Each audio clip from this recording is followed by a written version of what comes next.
2, 1. Good evening, everybody. Today is October 14th, 2020. The time is now 6 p.m. This is a meeting of the Finance Committee of the Bridgeport Board of Education. Present committee chair myself, committee member Bobby Brown, committee member Joseph Lombard, board member Albert Benahan, and Miss Marlene Siegel, and some staff. I see numbers here, but I don't see the people. So it's Liz Maurer, Mr. Sokolovic. Thank you, Miss Maurer. And there's another one, 913. Is that me, Sybil Allen? Hi, Miss Allen. Oh, I apologize. Board member Miss Allen as well is present and accounted for. Okay, so first item up on the agenda is approval of minutes dated September 23rd, 2020. Do I have a motion to approve? Motion to approve. Do you have a second, Mr. Lombard? I'll second it. Does anybody see any issues with the minutes?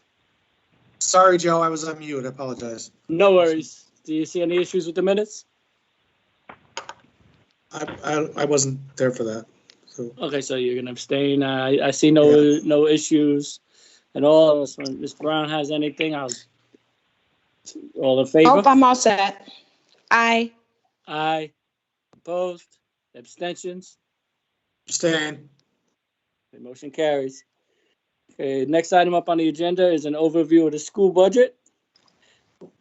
And that's for those of us who may not have been here at the beginning of the last budget cycle, and those of us joining us for the first time, getting interested in the budget process, just to let people know what goes into the budget. All right, good evening, everyone. Good evening. On the screen, we have the PowerPoint on the budget overview for 2020-21.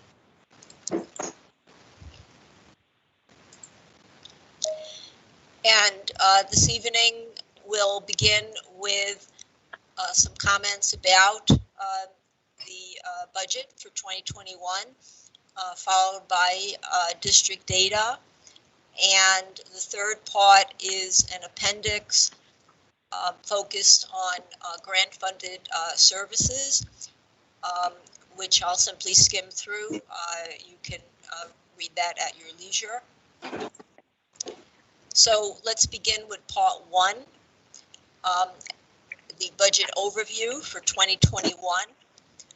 We'll discuss the overall district budget, which consists of the operating budget and major grants, the state and city share, the average percentage growth, the school allocation model, and budget utilization. This slide in a pie graph shows the operating budget on top and major grants on the bottom, which are part of our comprehensive fiscal plan. And for those of you familiar with our annual budget request PowerPoints, this slide should look familiar because we use this each year to illustrate the various components of the budget. In the top section, we see that the operating budget consists of the city share and the state ECS. The state ECS has two components, basic ECS and Alliance ECS. And the Alliance grant this year is over $23 million.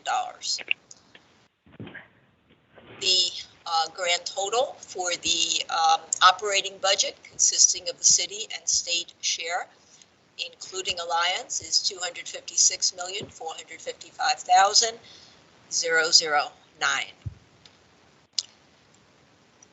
Now, I'll review on the next slide the changes from 2021 compared to the prior year, 1920, in terms of the additional funding in the city share and the state share. But those amounts are indicated on the screen on the left side for the city and on the right side for the state. And you can see the city share is 26.9% and the state share 73.1%. Now, in the bottom section, we show over $33 million in major federal and state grants, which, as I said, are part of our comprehensive fiscal plan in that they fund services in our allocation model. And the federal grants, of course, would include Title I, Title II, Title III, which is the bilingual component, and IDEA, which is the special education component. In Section 3, which is the appendix, there is a separate slide on each of these grants, which summarizes the main services that are funded in those grants. And that appendix consists of slides that have been part of our annual budget presentations. So on the federal slide, a federal piece, there's almost $21 million. And in the state section, approximately $12.5 million. The state section includes the state priority grant, as well as state magnet. I will be discussing state magnet in depth later in our meeting because enrollment has declined in the magnet schools in the current year compared to the prior year. And I'll be discussing the implications, primarily the fiscal implications, which are indicated on the screen. The magnet grant will have another loss of over $500,000, $563,716 to be exact, based on the current data that we have as of October 1st.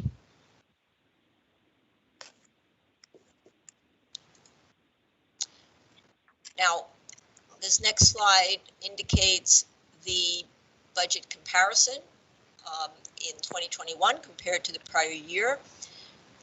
And as I mentioned, here you now see in tabular format rather than in pie graph format the additions to the state and city share. The state share was increased by approximately $2.3 million through Alliance ECS, and the city contribution was increased by $2,250,000. That is the amount that was added to our budget, which means that it was added to the MBR. Now, in the notes section, I highlighted for the board once again the information on transportation. So you'll recall that last year in 1920, we had, in addition to our regular budget, a credit of $1.4 million for bus transportation, and that was composed of two parts. We Transport gave a credit of $200,000, and the city made a direct payment of $1.2 million. In 2021, our current year, the city added $250,000 to the budget, also known as adding to the MBR. And they're making a direct payment to We Transport of $500,000, and that will be made in the third quarter of the fiscal year. And that's a total of $750,000. And so what is the balance compared to last year when we had in effect a credit for $1.4 million? The balance is $650,000, and we're compensating for the $650,000 through the savings in the transportation costs due to the change in the school calendar, minus 5 days, as well as the deployment of the Coronavirus Relief Fund grant funds for transportation in accordance with the guidelines. Now, on the third slide, which you've seen before, this is another way of illustrating the distribution of funding between the city share and the state share, approximately 27% for the city, 73% for the state. And the increase in the total operating budget compared to the prior year was 1.82%. And on the next slide, we see the 1.82% over here on the 2020-21 line in this table. The overall growth was 1.82, and we show the growth in each of 6 years, including the current year. The average growth is 1.14%. So clearly that's not sufficient to keep pace with escalating costs, even after we take into account our ongoing efforts at cost control and management. Now, on this slide, we show the key components of our school allocation model. There are 4 core components. The position allocation, which is based on equitable and uniform staffing formulas with consideration for school-specific needs. There's the operating allocation, which goes directly to schools, and that is $20 per student. However, we have increased it to $25 per student this year with CARES Act funds. And with those funds, schools are expected to meet basic operating needs, and that would include art and music supplies for art and music classes, as well as copy paper beyond the paper that we deliver 5 times a year to the schools. And the third component is the teacher's choice allocation, which is $30 per classroom teacher based on the first payroll in October. And that is a school specialty e-card that we ask school specialty to send them via email. And in the current year, we have increased that through the superintendent's authorization to $50 per teacher with the CARES Act grant funds. The fourth component is parent involvement, which is totally grant funded. And that is funded by Title I for the elementary schools and the state priority grant for the high schools. The per capita amount is based on the Title I methodology, which is 1% of the total appropriation. And the per capita would be the 1% of the appropriation divided by the projected register, which I determine in the January-February timeframe of the prior year. And so in 2021, with the growth in the Title I appropriation, the per capita amount is $8.73 per student. Those are the 4 primary components of the model, which is built on empowerment, accountability, equity, and transparency. Now, on this slide, we show just for the operating budget, the budget utilization, and you can see that in the purple section, which is labeled administrative support, 22% is spent for administrative functions, and in the bottom section, you will see the components of administrative support. So what does that mean? Well, the major components would be facilities, which is well over 25 million, as you can see in the graph, and transportation, which is ranging around $23 million. And then the other functions, of course, are business, human resources, payroll, pupil services, IT, and data management. Now, you may be wondering why you don't really see anything near pupil services. We do have services in that area, but they're primarily grant funded. There is a new director this year of guidance services and parent engagement, and that position is partially funded in Title I. So there are services, but it's a very small amount, and that's why it's not appearing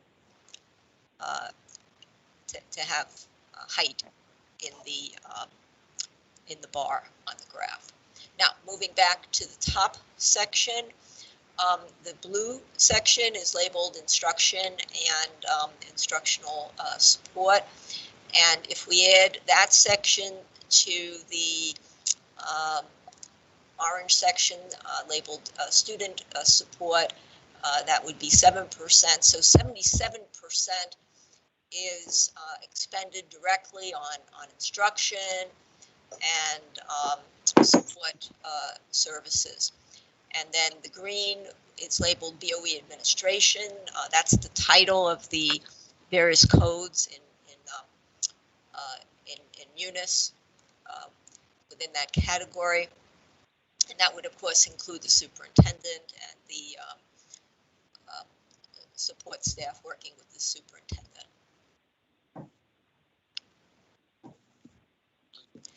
Now, moving on to part 2 and district data, we wanted to include in this brief overview some key information about district enrollment, the education finance system, NCEP, and state special ed excess cost.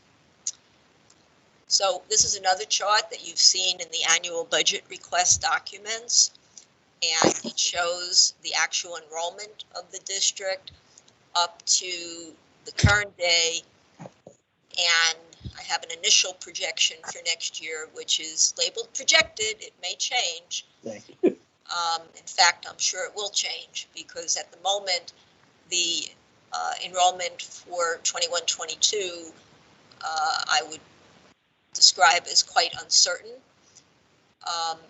in terms of the exact range. And that is due to the pandemic and the ramifications of the pandemic in the current year. Specifically, the 10-1 enrollment is 19,330 students. That is a loss of 800 students from the prior year when enrollment was 20,130. Now, this is significant because state funding and federal grant funding and some state funding are dependent upon the enrollment. And we would think that other districts are probably, although we haven't reviewed the data in other districts at this point, we would think logically that other districts have also experienced similar trends. We hope that the state basically holds districts harmless in terms of appropriating ECS funding for 21-22. And by holding harmless, I mean I would hope that they would use the prior year enrollment data and not current year data, which may be an anomaly in the long term.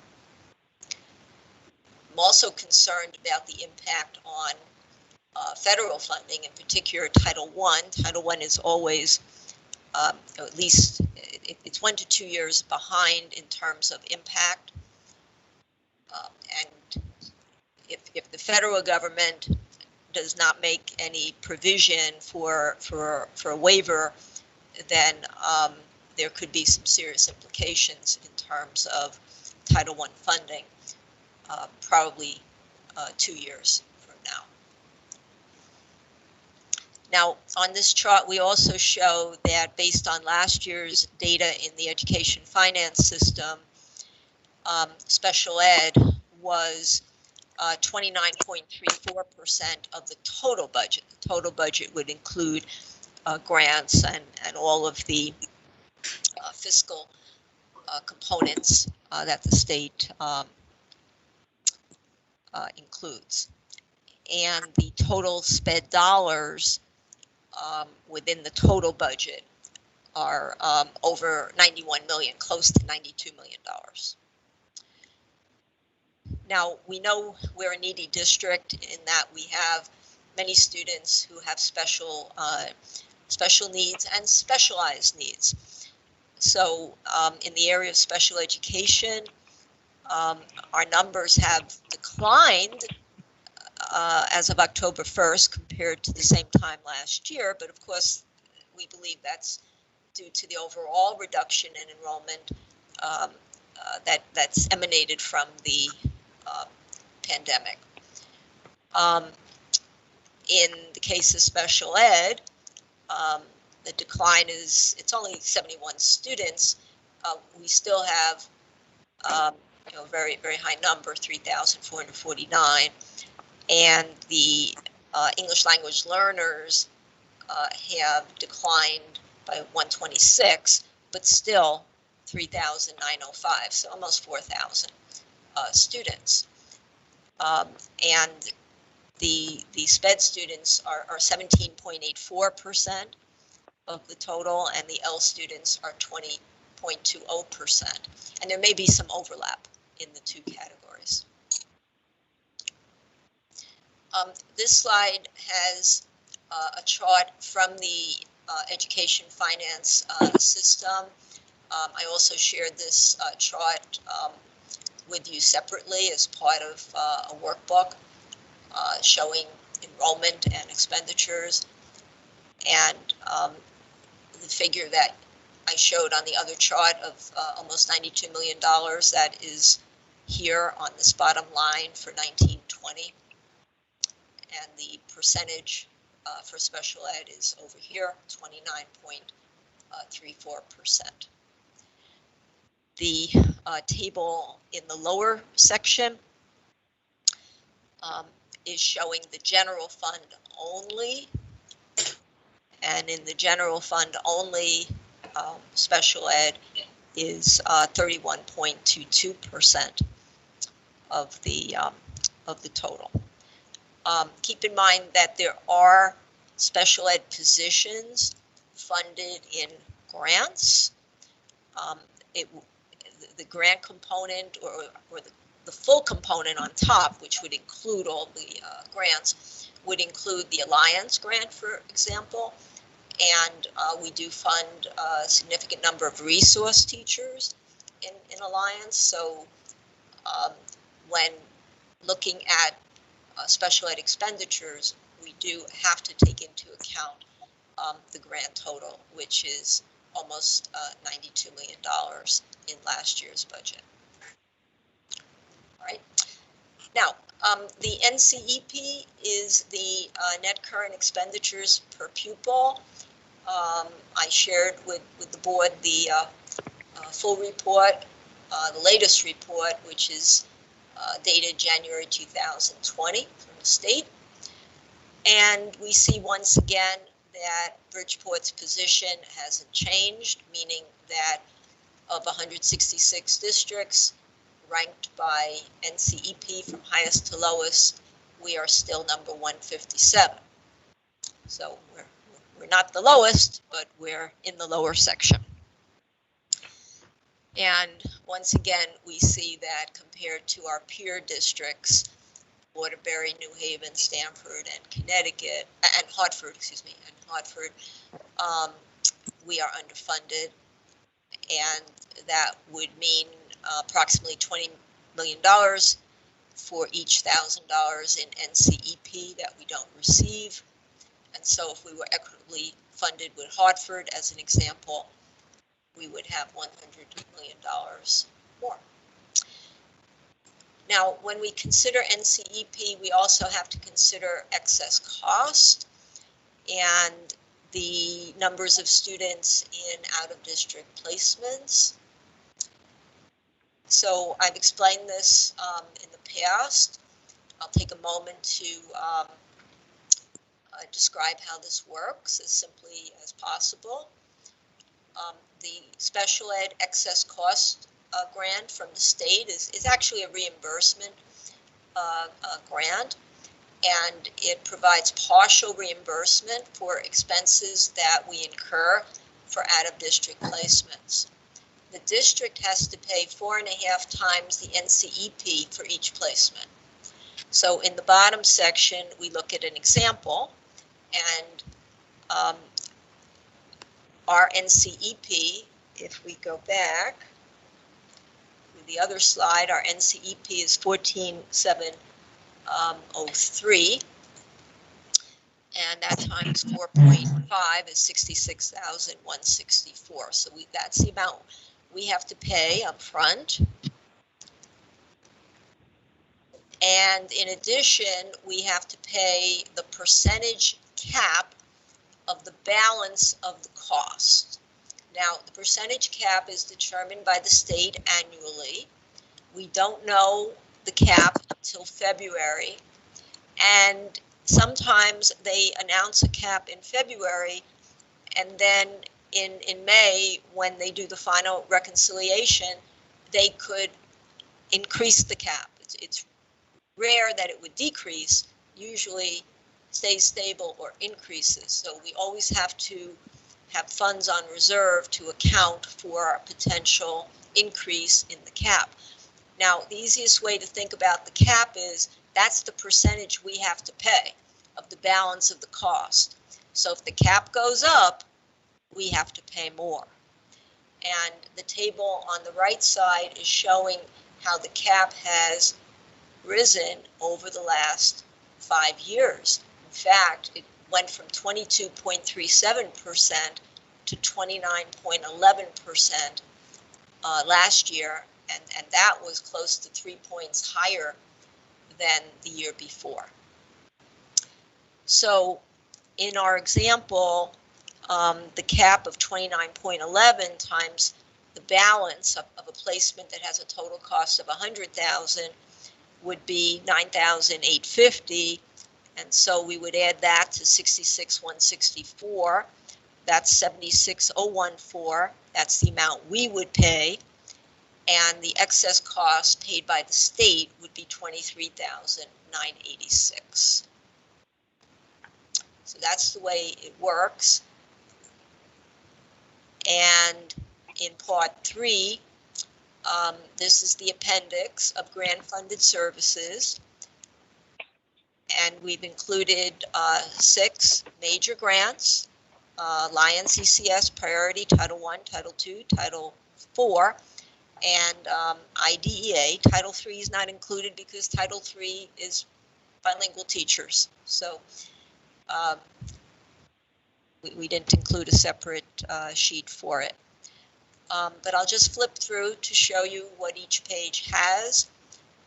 It has at the top just a brief one-line summary descriptor, and then the major components in terms of the services that we actually fund as part of our comprehensive strategic plan.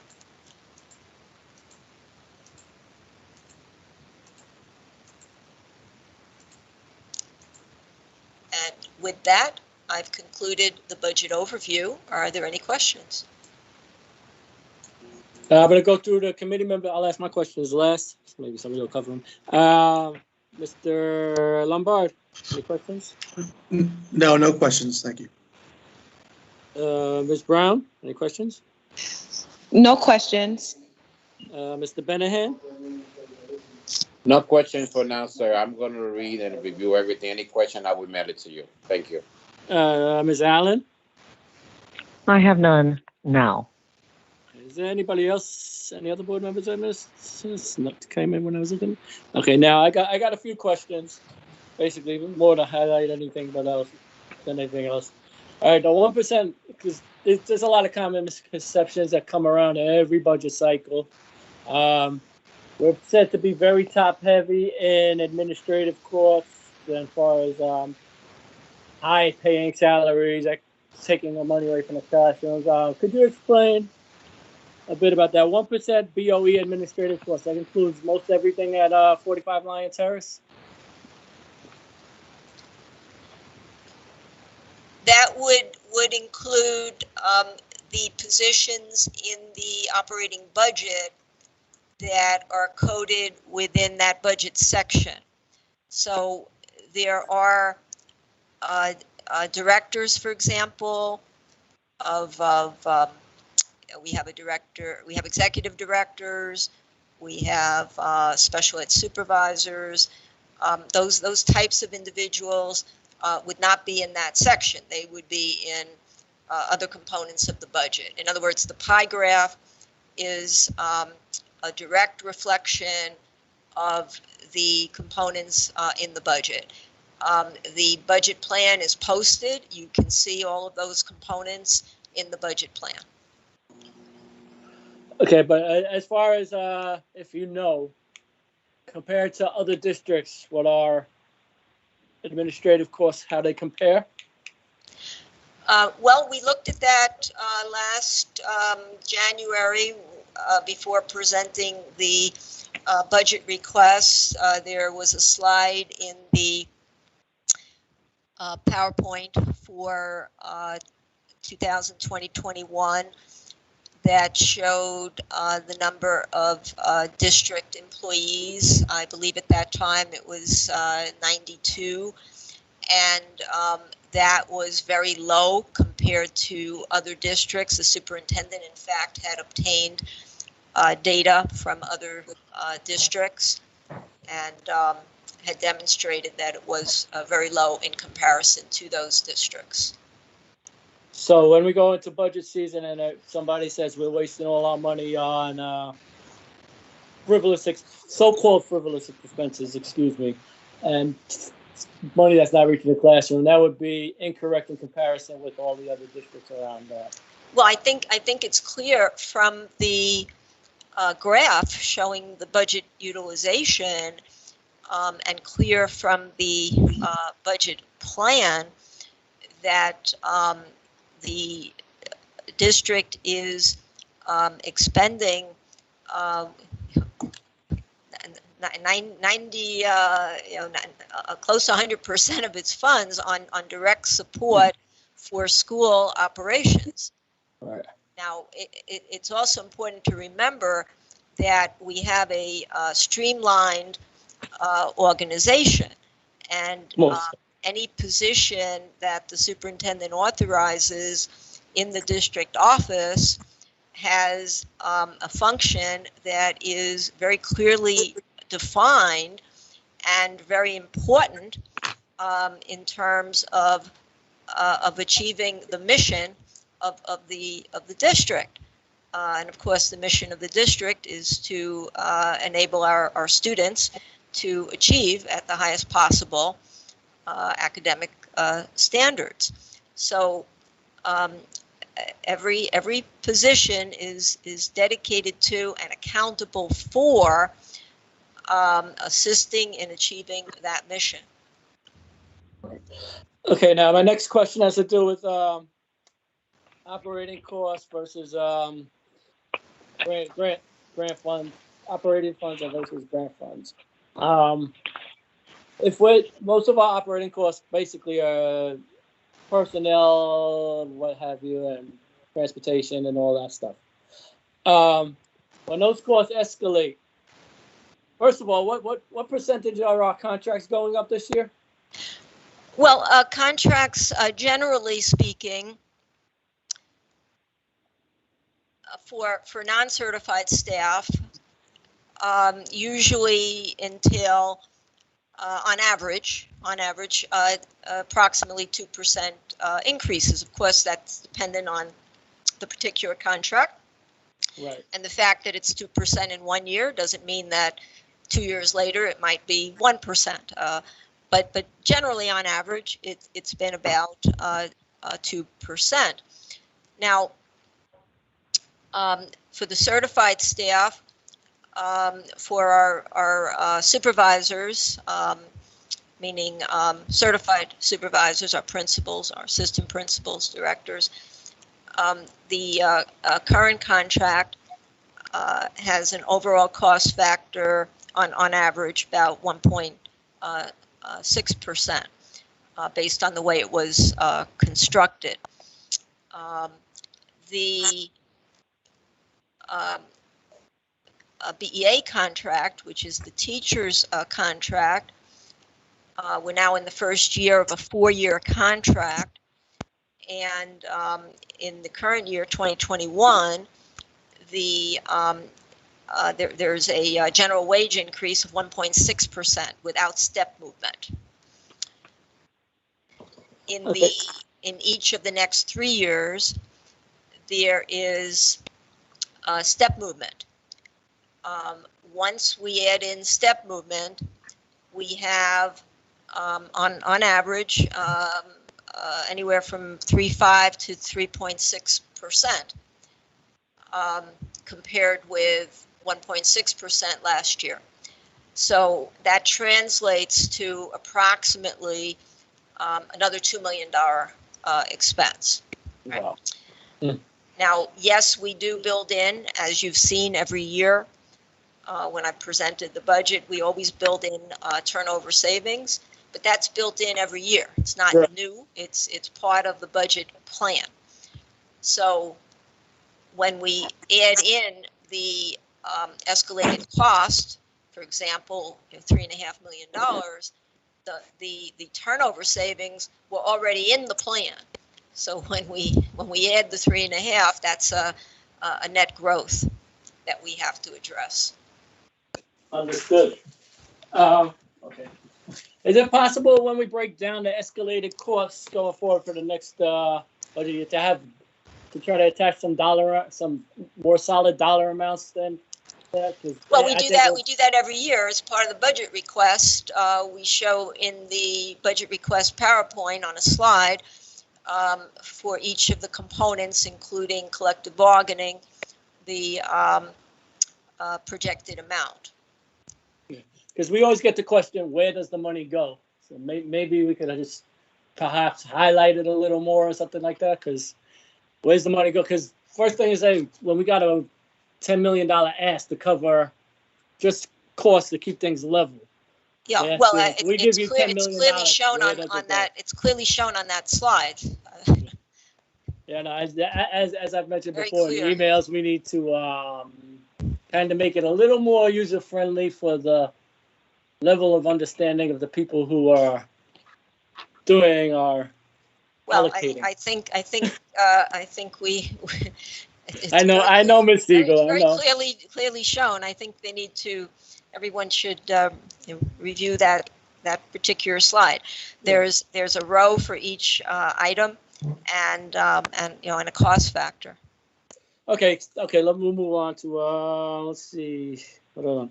Okay, special education. I'd just like to highlight again. Special education makes up about 17.5% of our student body, yet through deserving and needed services, they cost up to 29% of our operating budget, and that leaves 81% left for. Wait, am I doing this? 71% left for the rest of our students, which is 83%. So there's a disproportionality in the spending there, because the money's going where it's needed, but it leaves a lot less money for the rest of our students, and that's a pressure area. Which brings me to my next point and question: the excess cost cap. Is that something? If we get the excess cost cap lowered, I think that's something a lot of towns and cities could get behind, because it benefits them as well as us. And I think that's something that we should advocate for as a board, and maybe talk to some other boards and cities and municipalities to get that lower, because it could only raise our operating funds, correct? Certainly, it would be helpful if the cap were lower, and any advocacy on the part of the school districts in communicating the importance of a reasonable cap to the state would be helpful. Of course, the state is under pressure as well. So I certainly understand that as a finance official. I think that the greatest concern for a school district is that the cap is uncertain. When we go into the year, as I indicated, the state announces the initial cap in February, and then in May, we often learn that it's increased 1% or 2%. And while we're aware that it could increase and we set aside reserves, the increase could translate to several $100,000. So, anything the state could do to stabilize the cap over time, or even in a single year, would be helpful. Meaning, it would be very helpful to know the final cap in February rather than being in a state of expectation of the possibility of a modification at a later point. Okay, thank you. That's all I have for this section. Thank you.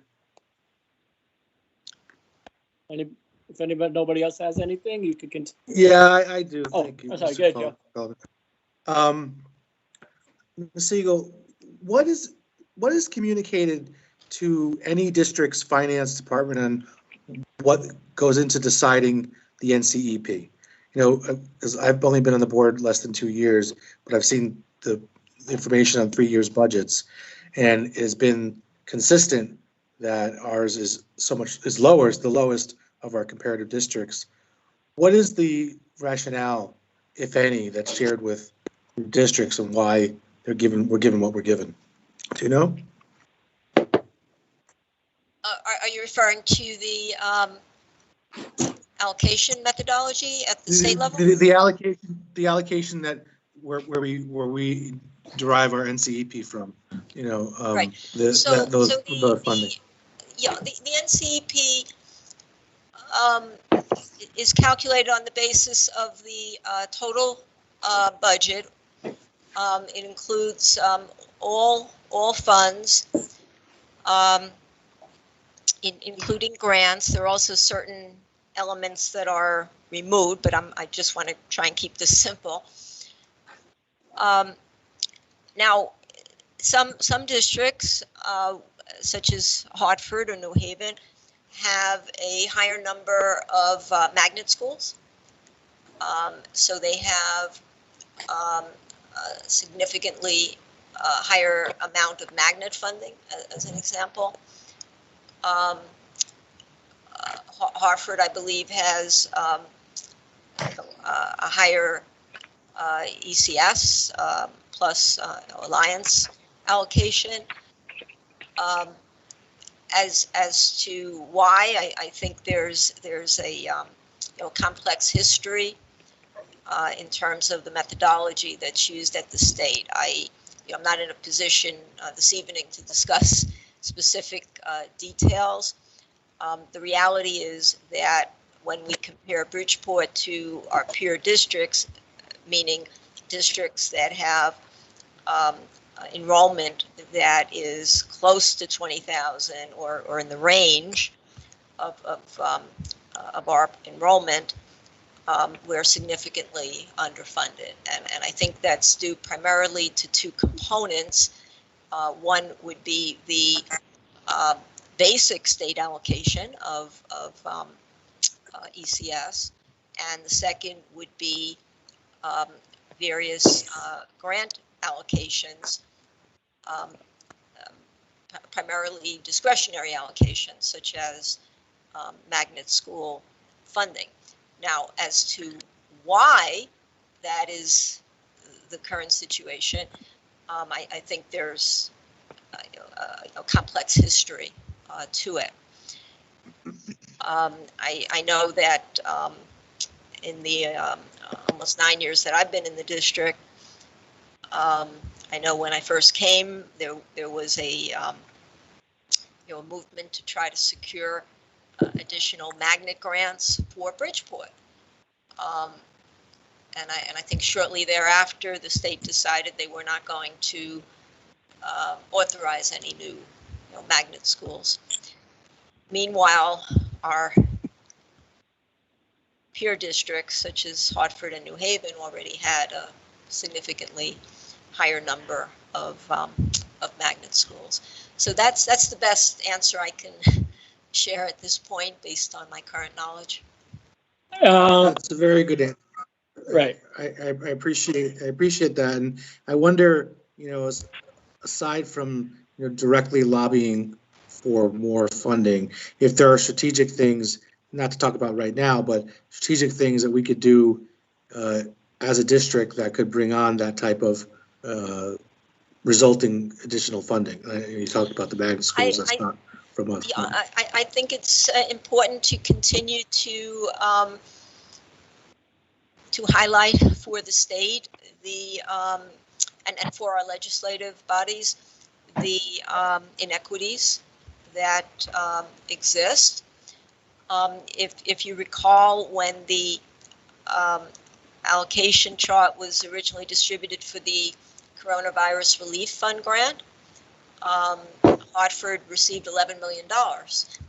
And this was baffling to Bridgeport and probably all the other districts as to why Hartford, with an enrollment close to that of Bridgeport, would have $11 million, and our original allocation, I believe, was around 3.7, and then it was increased to about 4.9, but that's still a long way from 11 million. So I think it's important for our legislators to continue to advocate for equitable funding, and it's important to emphasize the needs of Bridgeport, not only based on our overall high population, but the needs of our students, particularly in the areas of special education and English language learners. But even beyond those two areas, we need to support all of our students, including talented and gifted students, and all of our students are talented and gifted, in fact. So, everyone has talents and gifts, and so, beyond specific talented and gifted programs, we need to have services that recognize the gifts and talents of every child, and help to foster academic and emotional growth for every student. Thank you. I appreciate your thoughtful and informative response. Mr. Chair, that's all I have. Okay, yeah, I'm gonna go back because we missed a very important part of the NCEP, and it seems like we need to highlight this even more than it does. Now, part of the problem is it's made up of state funding and local funding. Bridgeport, Connecticut receives from the state, I believe, correct me if I'm wrong, Ms. Siegel, the second most amount in dollars from the state for its ECS. Is that correct, Ms. Siegel, or are we third? Did we drop down? I'm not. Are you asking if Bridgeport receives the second highest amount of ECS in raw dollars from the state of Connecticut? I'd have to look at the. But it's either second or third, correct? I'd have to look at the state chart. Right. Well, I looked. I think it was either second or third. I could say that for sure, personally. And that's with comparative districts like New Haven, Hartford, and what's this other one? Waterbury. Now, where the disparity of where the disparity comes in net expenditures per pupil is that these localities, they make up a lot of the difference. When you look at the budget, I don't know if it's still true this year after the budget increases from the city, but we are the lowest funded per pupil on the local level in the entire state, at least as of last year's numbers. Yeah, that's an important point, Mr. Sokolovic. In Waterbury, for example, when we researched this 2 years ago, we confirmed that the city of Waterbury was contributing a significant amount. I don't recall the exact amount, but it was millions of dollars to the school district, millions beyond the amount that Bridgeport is allocated. Right, and it's a similar sized district. Can we possibly look at that again on break it down by state per pupil and local per pupil for the top four districts? I think that would be helpful in highlighting that the city needs to up its game like the rest of the cities around us.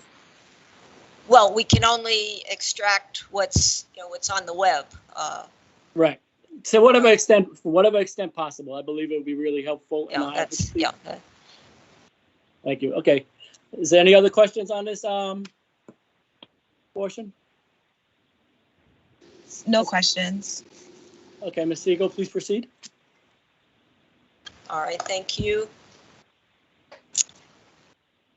So I believe our next topic is the 2021 update.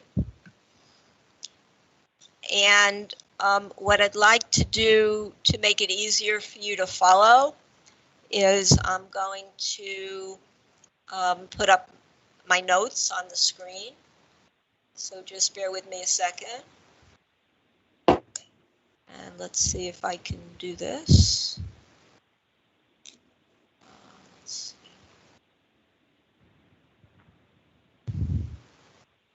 Okay.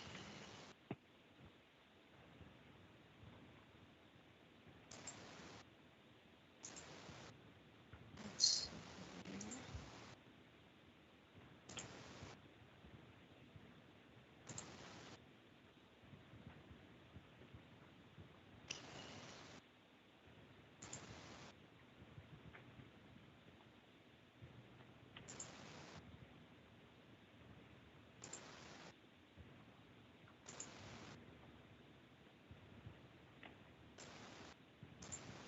Didn't work.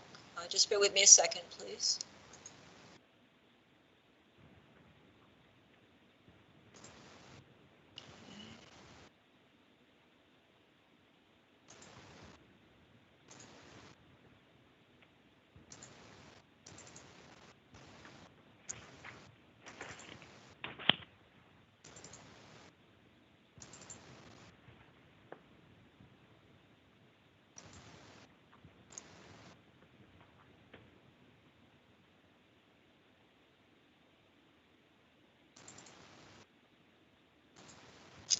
It's not coming up. Oh, here it is. All right, I think I succeeded. Can you see the document on the screen? Yes, ma'am. All right. So I'll try to move quickly through this, but at a pace where hopefully everyone can follow me and understand the key points. So in September, I reported that the district ended 2019-20 with a surplus of about $3.5 million beyond the funds required to balance the 2021 budget. And as I indicated, it is expected that those funds will be applied to close the 21-22 budget gap, unless, of course, we need the funds in the current year. Now, we opened the current year, as I explained last time, with a structurally balanced budget, and we know our total operating budget, city share plus state, is $256,455,009. Now, I just want to take a moment to reemphasize that in balancing the budget, in our gap plan that we discussed last time, we are applying $2 million that's on reserve in the Internal Service Fund from the pre-1819 Connecticut Partnership. So I've emphasized this several times. We have to remember that we're using money that only occurs one time. And we have an additional 3.2 million that we accrued from last year that we're applying to the current year. So the total of the funds applied is 5.2 million. And if we don't need all of those funds by the end of the current year, then the balance will be on reserve for the Board of Ed in the Board of Ed's internal service fund.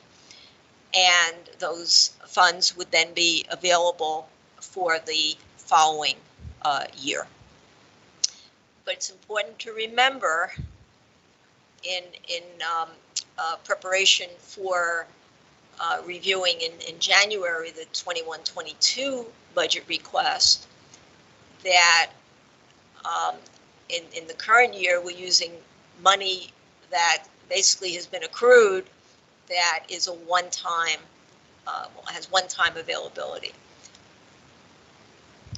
So when we do the next budget request, we basically need those funds again. And therefore we have a new need.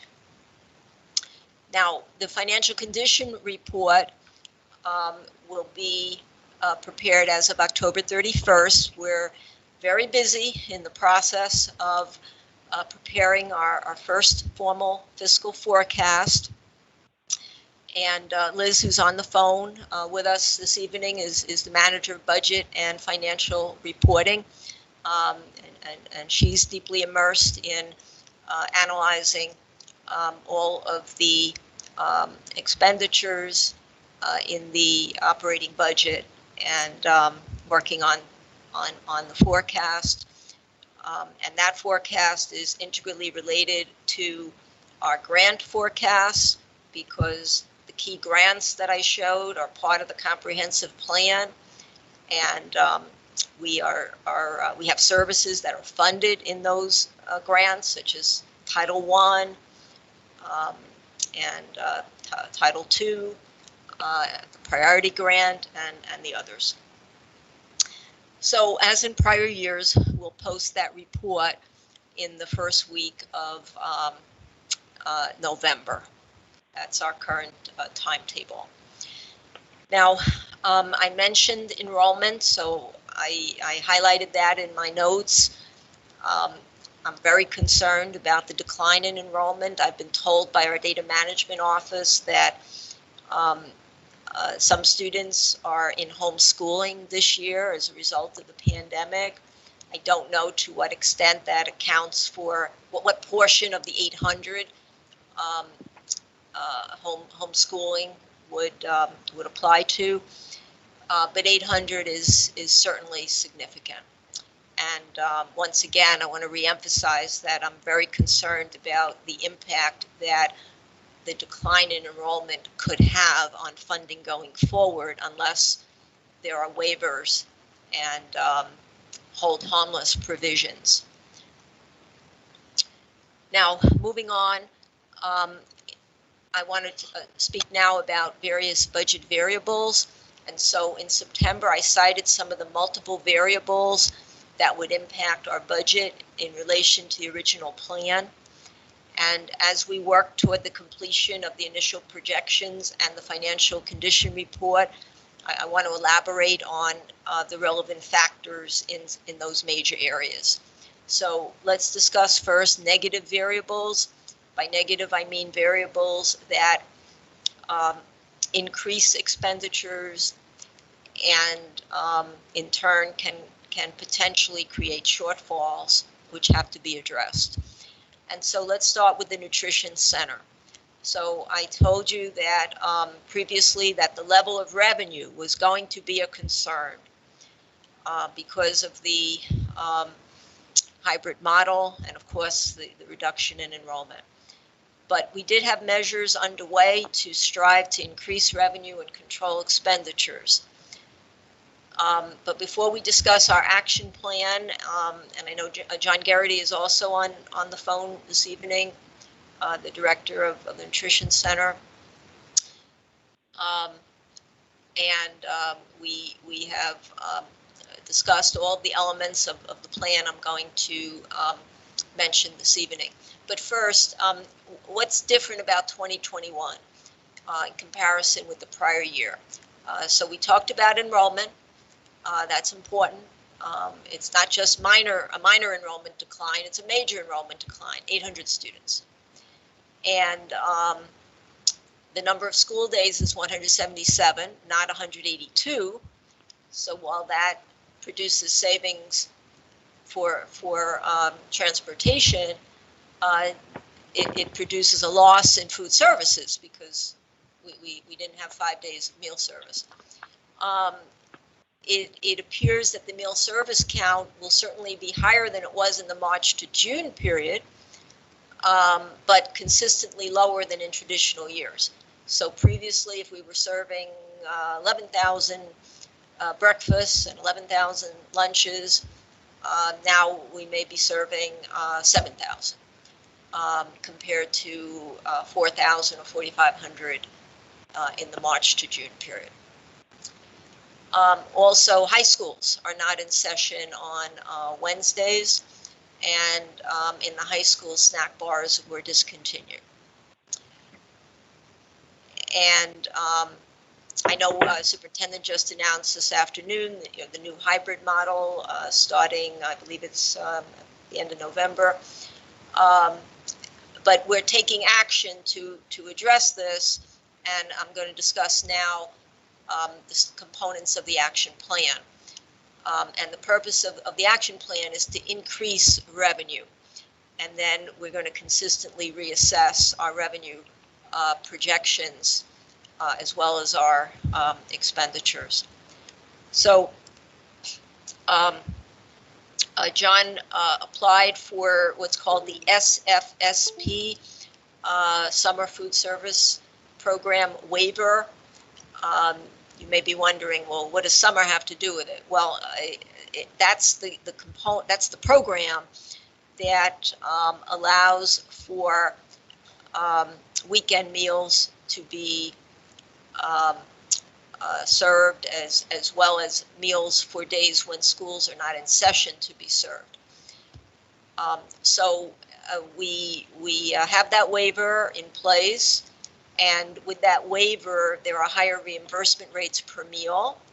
The higher rates are retroactive to September 8th. And effective Friday, October 9th, they started serving weekend meal bags, which are allowed under the waiver. And in the high school, starting October 2nd, they standardized the provision of the meal bags for the remote days plus weekends. So, for example, if students are in school on Monday and Tuesday, then meal bags are picked up on Tuesday for Wednesday, Thursday, Friday, Saturday, Sunday. And they're intensifying the advertising campaign with updates to the website and phone blasts to parents in order to increase participation. And with the new hybrid model in the elementary schools, John and I haven't had the opportunity to discuss this yet, but I'm presuming that we're going to follow a similar practice in the elementary schools once that's in place. Now, we also have a freeze on the filling of any vacant positions and any new vacancies that may occur, so that our labor expenses can be adjusted in alignment with meal service requirements, and we can achieve lower expenditures through attrition. And of course, we continue to implement stringent cost control measures to ensure that expenditures occur when required and always in cost-effective ways. So, in summary, this coming Friday, in fact, I will perform another forecast taking into account the latest revenue data. However, based on what I viewed last week as a best case scenario for revenue and expenditures, and by that I mean the best data that I had as of last week, we're projecting a shortfall of $3 to $4 million. Now, I'm hopeful that the revenue is going to increase even further once participation grows. And hopefully there'll be some additional actions we can take to further reduce expenditure projections. So our goal is to narrow that gap of 3 to 4 million to a much lower number. But that is the number currently, and the board needs to be aware of it. As indicated, it's hoped that with the aggressive measures that I've discussed, that gap will be narrowed and narrowed significantly. In any event, we need to build into our plan and into our forecast that we're working on currently options to offset a potential shortfall if it does materialize by the end of the year. And what does that mean? Well, it means utilizing any savings in the operating budget, utilizing funds in the CARES Act grant potentially, any new relief grants that may be appropriated, possibly the surplus that we put into the internal service fund from the nutrition center in the prior year. But any of those actions would reduce the funds available to balance the 21-22 budget. All right, so in summary, we're projecting a shortfall at the moment. We're hopeful that we can narrow that gap to a much lower number, and that is our goal. I'm just going to ask, John, if you're on the call, do you have anything to add? At this time, I think you covered it pretty thoroughly. All right, thank you.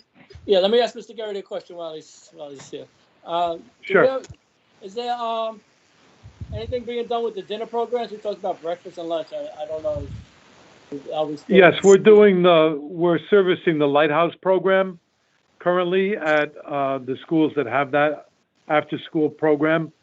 However, based on last month's participation, the numbers are quite a bit lower than in the past. And I did have a conversation with Tammy Papa, and she was hoping to build her Lighthouse enrollment.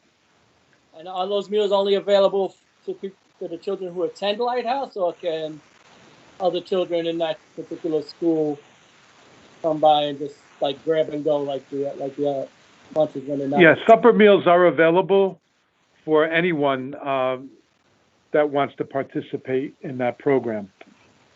So we've been trying to get the word out and working with school principals and the superintendent's office with phone blasts and website advertising.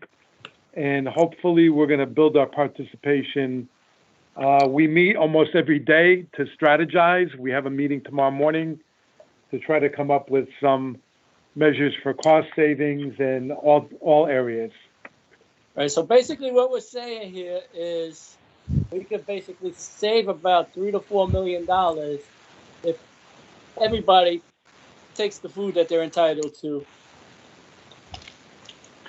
Yeah, we've implemented grab-and-go meals for those students. So on Tuesday, if you're remote learning, Wednesday, Thursday, Fridays, and plus weekend meals, all those meals are available for students to take home with them when they depart school on Tuesday. And the same applies to those that attend school Thursday and Friday. They can have their meals distributed Friday as they leave school, and that would be for the weekend plus the 3 days at the beginning of the week when they are not in school. All right, so the more food the kids eat, the more money we can save. That's correct. And the reimbursement rate, as Marlene alluded to, for the summer program, which is higher than the normal reimbursement rates for school breakfast and school lunch. So that's a plus and a benefit for us. Yes, I just want to emphasize that my projection of 3 to 4 million was based on data that took into account the higher rate of reimbursement, right, and the meal service counts as of last week.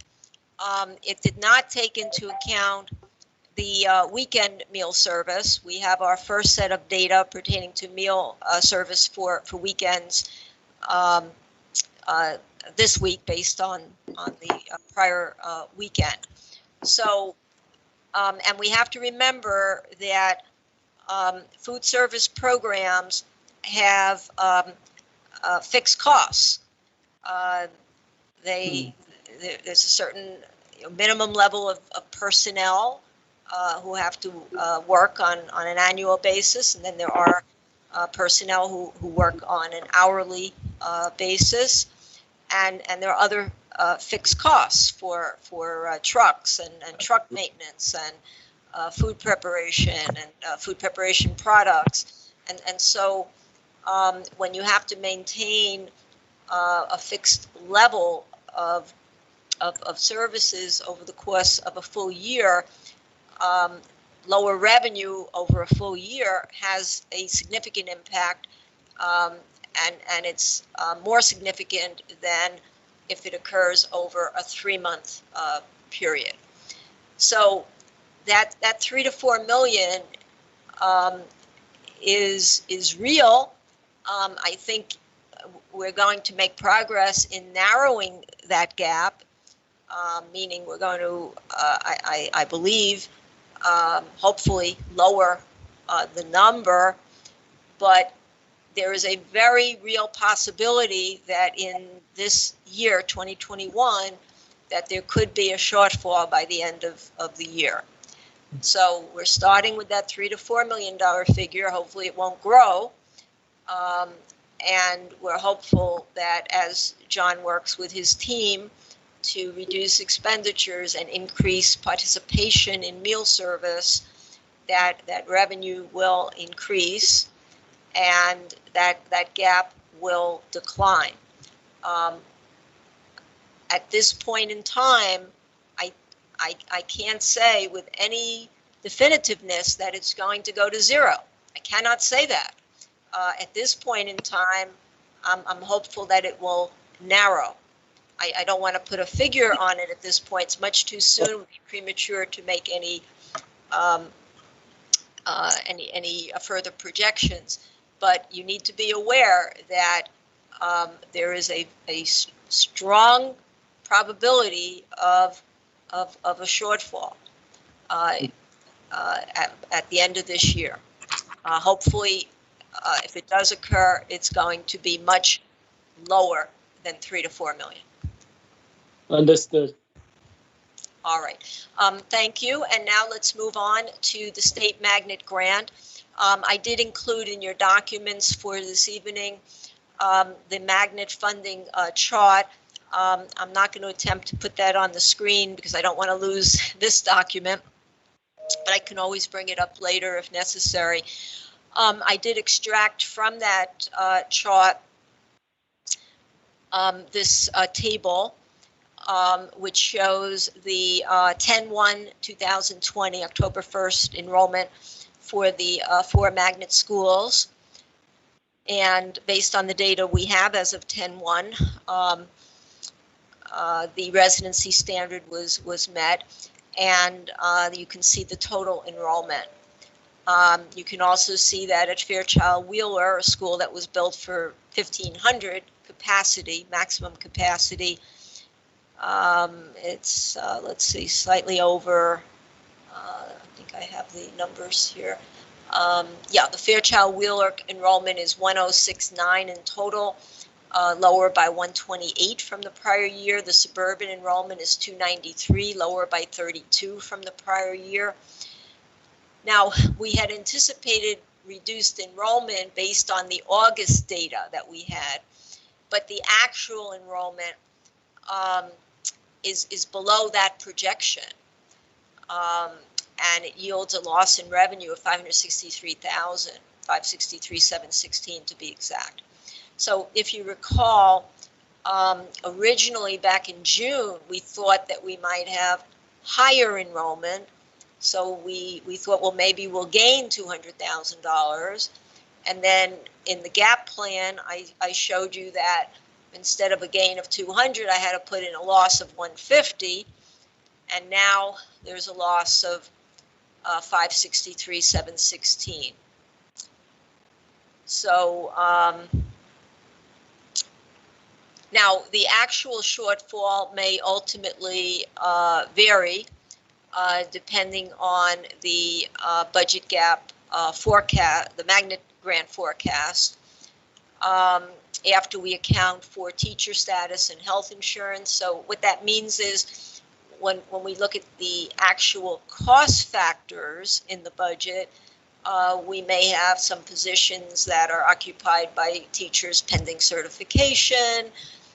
We may have some positions covered by substitutes because maybe a teacher's on leave who's off the payroll for a period of time. And so health insurance will vary depending on the individual. And so when we look at that forecast, which we're going to be doing this week, we may find that the actual shortfall is lower than 563. So we're losing in absolute dollars in comparison to last year, $563,716, but the actual impact could potentially be lower, or it could be the same, depending on the fiscal analysis when completed. So that is of concern as well. So we're building that in to our forecast. Hopefully, if the magnet lawsuit is settled this year, hopefully there'll be magnet funds flowing in, and that would also help to counteract this decline in revenue. Moving on to another factor, the school readiness pre-K grant.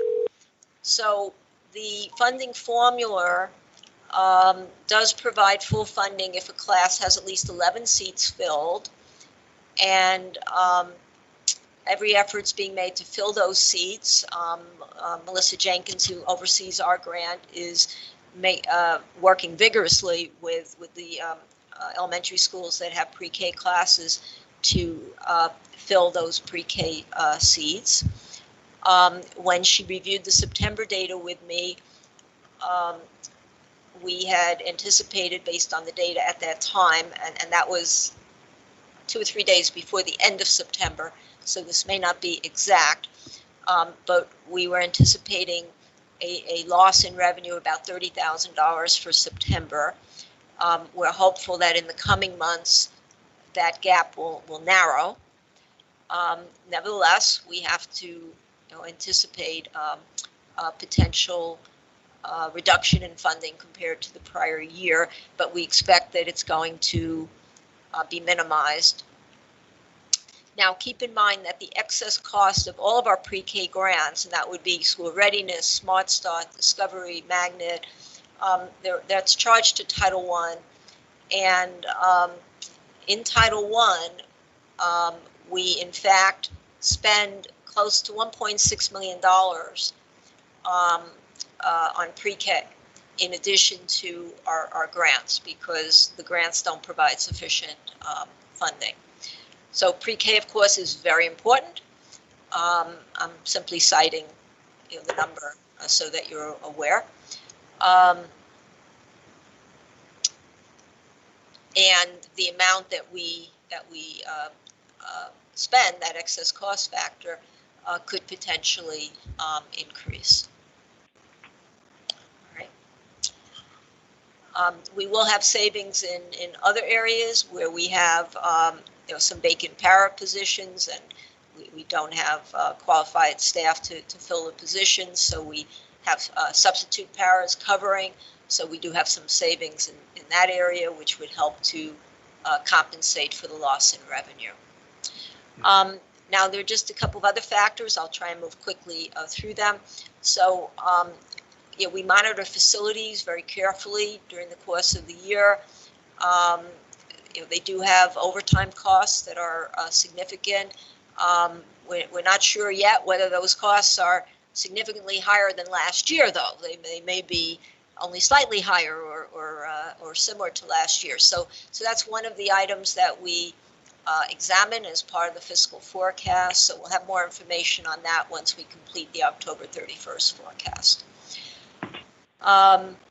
Any COVID-related overtime, of course, we're submitting for Fema reimbursement. And we don't know when or if the federal government will decide that they're no longer reimbursing for COVID-related overtime. They could decide that at any point. Special ed, I've talked about the excess cost gap. Excess cost cap for out-of-district tuition. Keep in mind as well that even though we have 800 fewer students, the loss of students in special ed and in the ELL category is not equivalent to a percentage loss of 800 students. So we still have a needy population, and we have expenses that are growing. We opened new classes this year, special ed classes. We added resource teacher positions. Special ed transportation is still a major expense. And then there are, of course, the related services such as speech and psychology. All right. Now, on Medicaid reimbursement, there is the possibility that we could see lower levels or shortfall in relation to our average annual level. We're not sure yet. We don't have enough data to know at this point, but it's an item that we're watching. We certainly have more students participating in person in special ed now than we did in March to June, obviously, because in March to June everyone was remote. But there is a possibility that we could have lower revenue. So again, we're watching it. I don't have specific data to report at this time. Now, there are a few variables that help us to save money, and those are very important as well. And so in the transportation area, we've discussed the savings to be realized from the change in the number of days, the reduction of 5 school days from 182 to 177.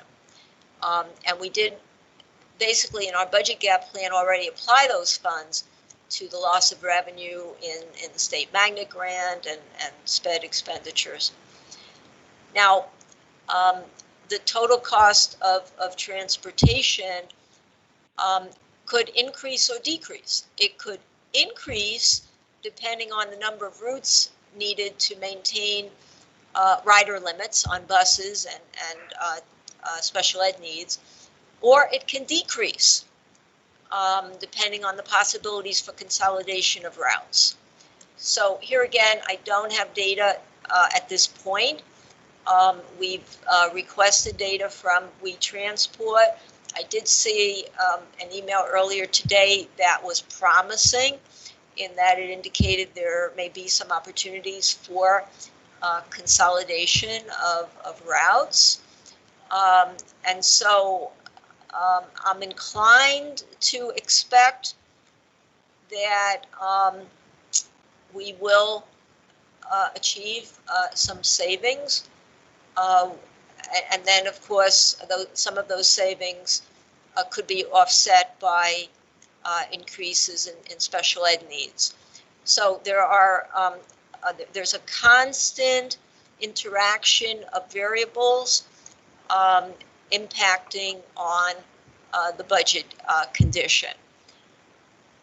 Now, also in the area of transportation, the CRF grant, which is very specific, it's in particular categories. It includes $1.9 million for transportation, So as I indicated previously, we are using those funds for the bus services that ensure compliance with COVID-19 guidelines.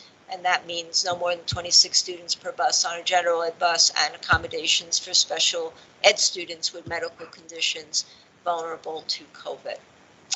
All right. Now, in other areas, we also expect to have some savings in athletics, potentially, depending on the sports that, depending on the sports activities that are allowed or not allowed. In the area of security, the needs have been reduced, so there are vacancies that are on hold. We may have another good year with legal services. It's too soon to know. We also may achieve savings in the area of substitute teacher service, and that, of course, is not planned because we wanted to provide sub-service to meet the needs of our schools, and we have plans in place to do that. However, there is an extreme staffing shortage in the country and in Connecticut, and so our staffing services are doing everything possible to recruit substitutes. Substitute level has been increasing, although at a low pace, and so in the end, despite our best efforts to have the highest possible fill rate, there may be some savings there as well.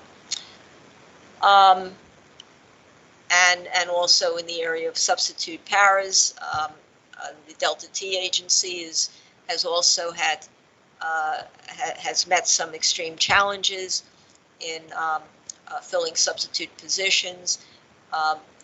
In those areas, the numbers are growing, which is good news, but again, not at a rapid pace. And so I'm hopeful by the end of October that the numbers will be much higher. But again, we may have savings in those areas. So our intent is to secure savings in the current year, as we did in the prior year, to the greatest extent possible, that can be carried forward to 21-22 to help close the budget gap. All right. And I just have another minute or two, so bear with me, everyone. In terms of grant appropriations, I did provide a historical summary chart of the major federal and state grants, including Title I and state priority. So that chart was in your digital folder this evening. In regard to Title I, I just want to highlight again that the grant did increase by approximately $2 million.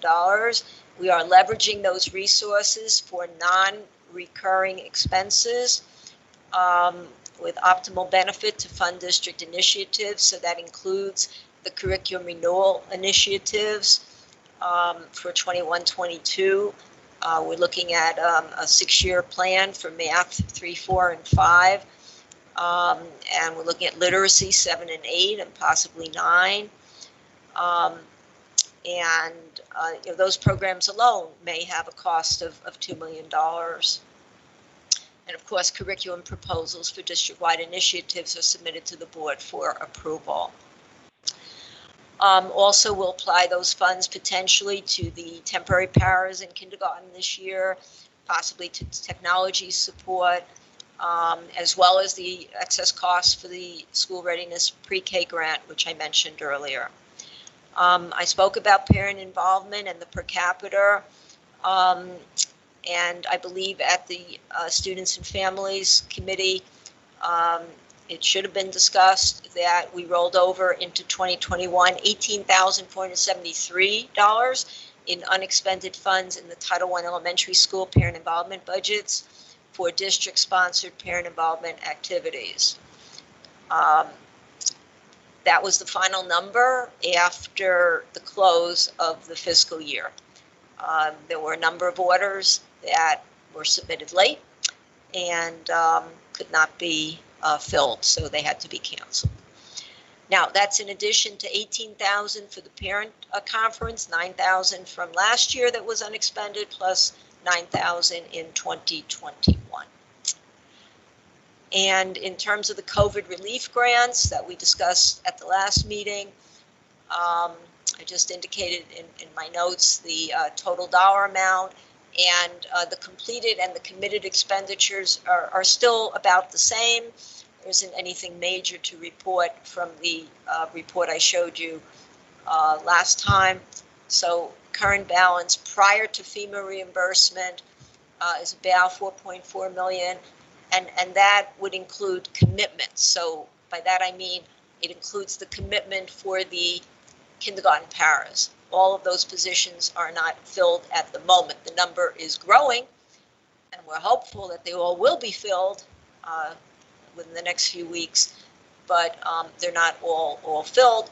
That number includes the original projection for all positions being filled. So we're going to wait several more weeks, assess the situation, and once I believe we've stabilized, then I'll go back and make an adjustment.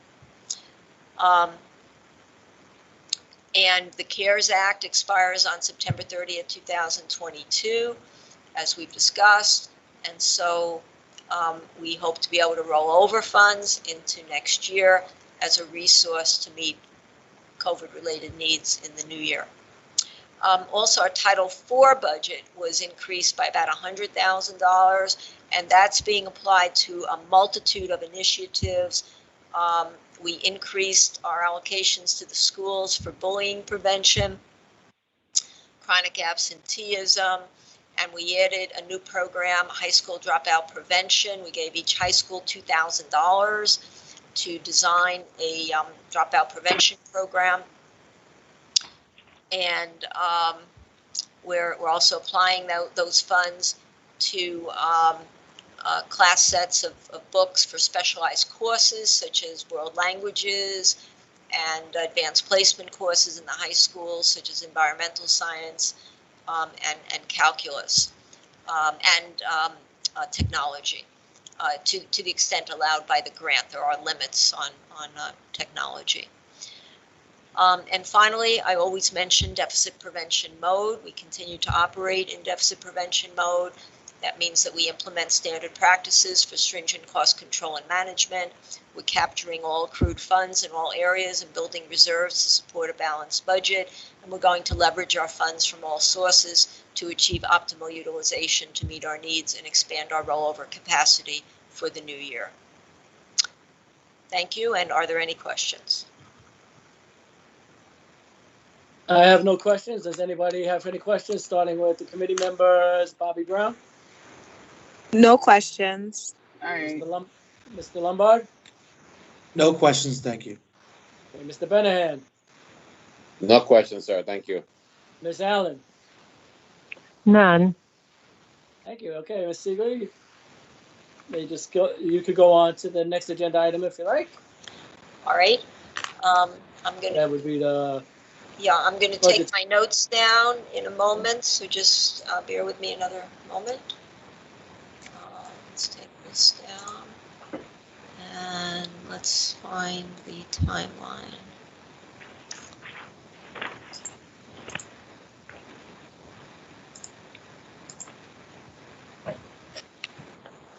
And in the interest of time, you could just go over the main dates that you see fit.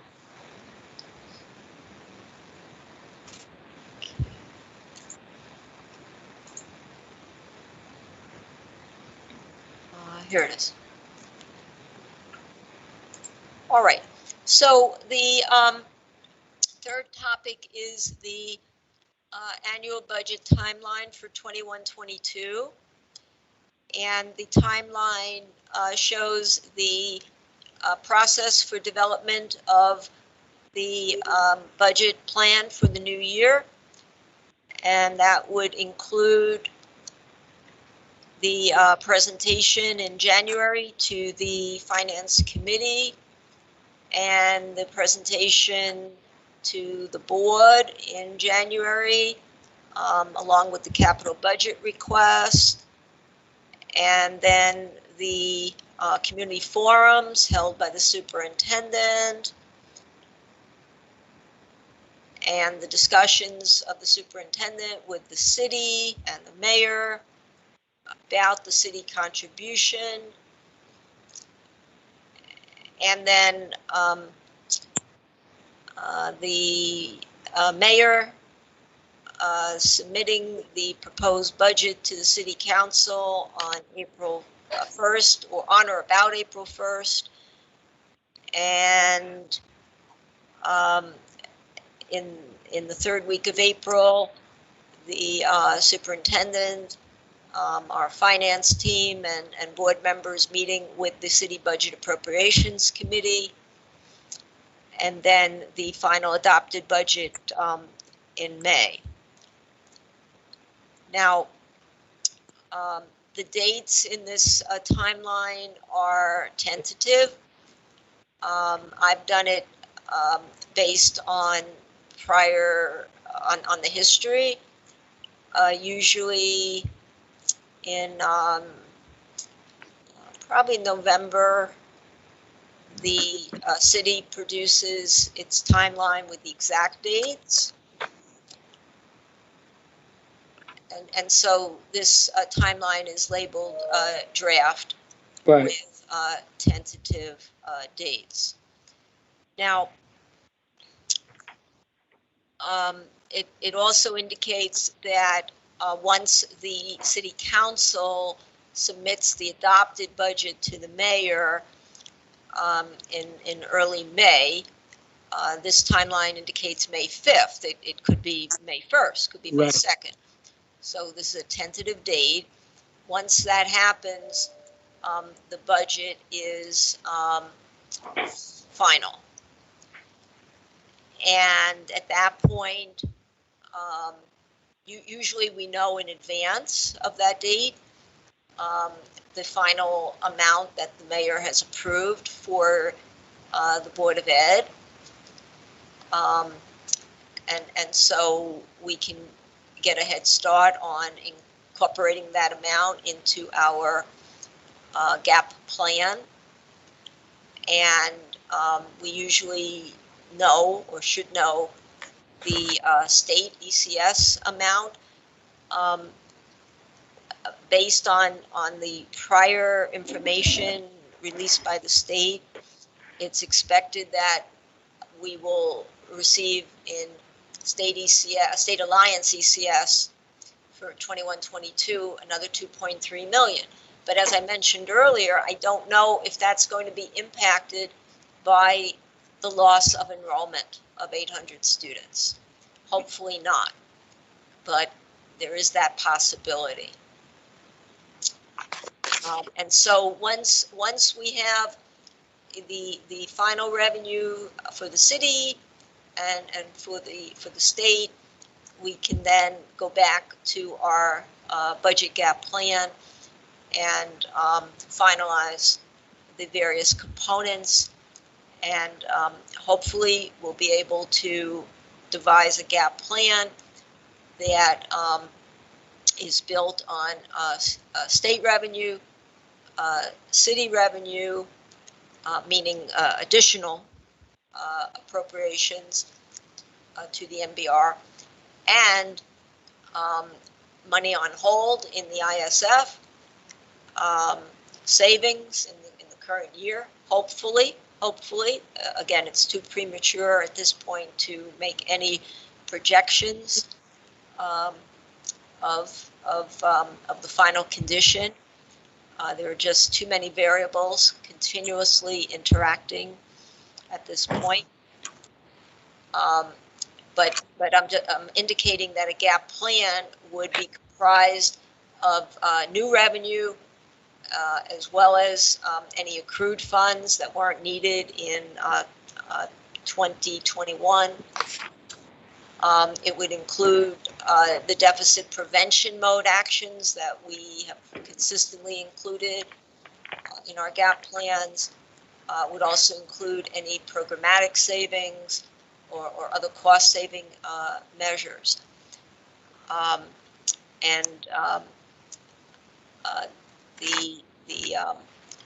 Our goal, of course, is to devise a gap plan as we did this year that doesn't require any major adjustments to school operations. And we were successful this year due to a number of factors. That's our goal. And we're going to work toward achieving that goal. Awesome. All right, so I didn't want to go through and read to you every item. No, that's fine. Everyone has had a chance to Yes. review this timeline. I would just indicate as well, I have a section here that's labeled January register and position allocations for the new year.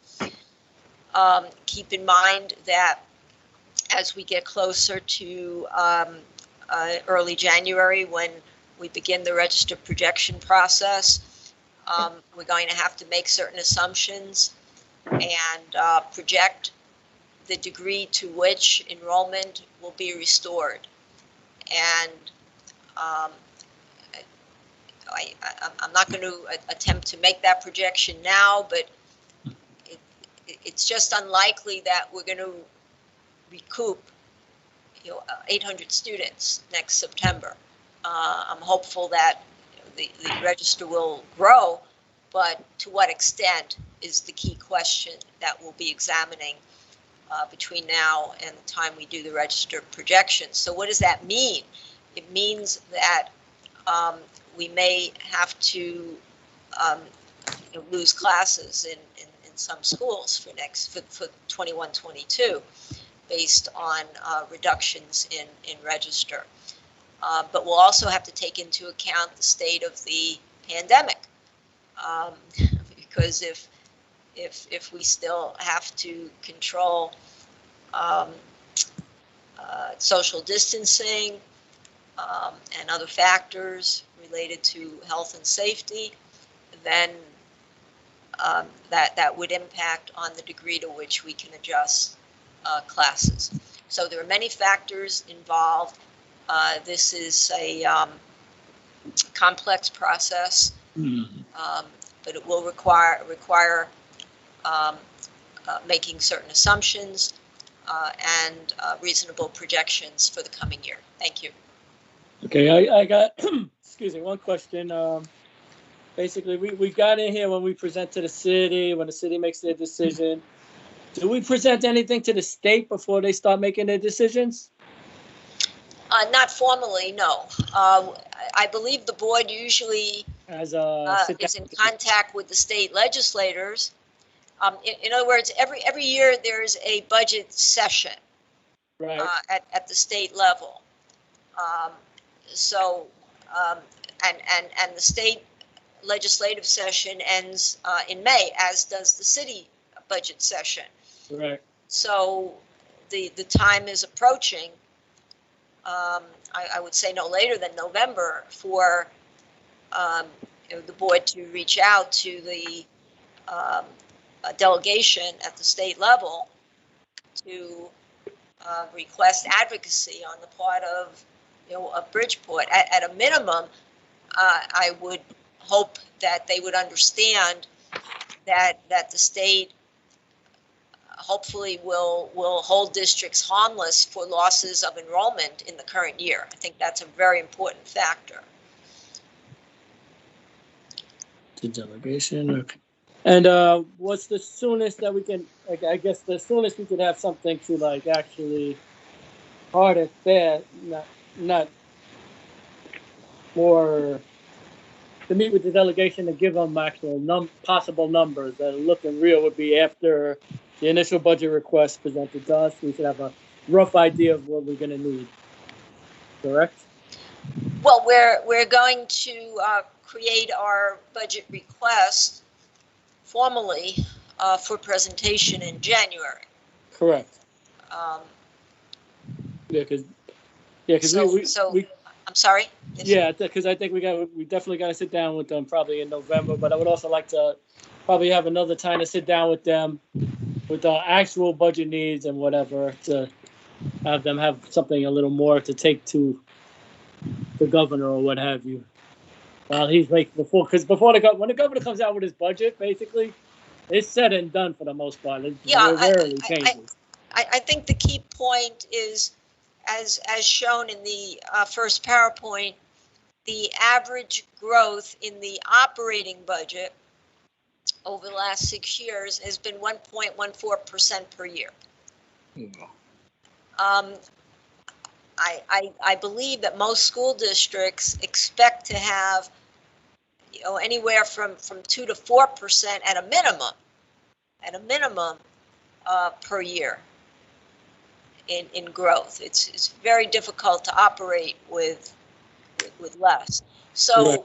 regardless of the Whatever supplemental grants and the savings that may be achieved, and keep in mind when I mention savings, I also have a food and nutrition shortfall Right. to offset first, right? So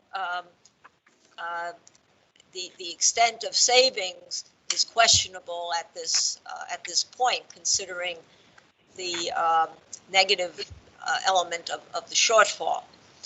But putting aside all those other factors, the CARES Act grant and the CRF grant, the district still remains underfunded and Right. still has substantial needs Mm. that are growing.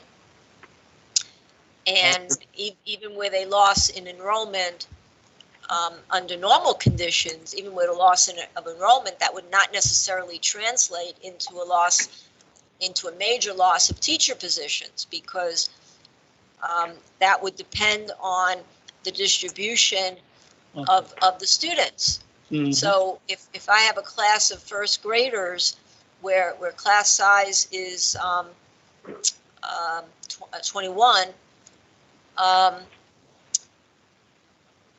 if there's 15 students, I have to have a class. If there's 18 students in the class, it's one teacher. If 3 students leave and there's 15, we still need to fund the teacher. So a loss of enrollment, even of the magnitude of 800, does not necessarily translate into a major loss of class positions. It may translate into a minor loss of class positions, or no loss of positions, depending on the distribution. Right, I got you. Does anybody else have any questions? No questions. None. No questions. Okay, hearing no further questions, I'll thank you, Ms. Siegel, and all the other staff attending. There are no other questions. I'll call for a motion to adjourn. Motion So to moved. adjourn. I'll second. Second. All right, Joe seconds. All in favor?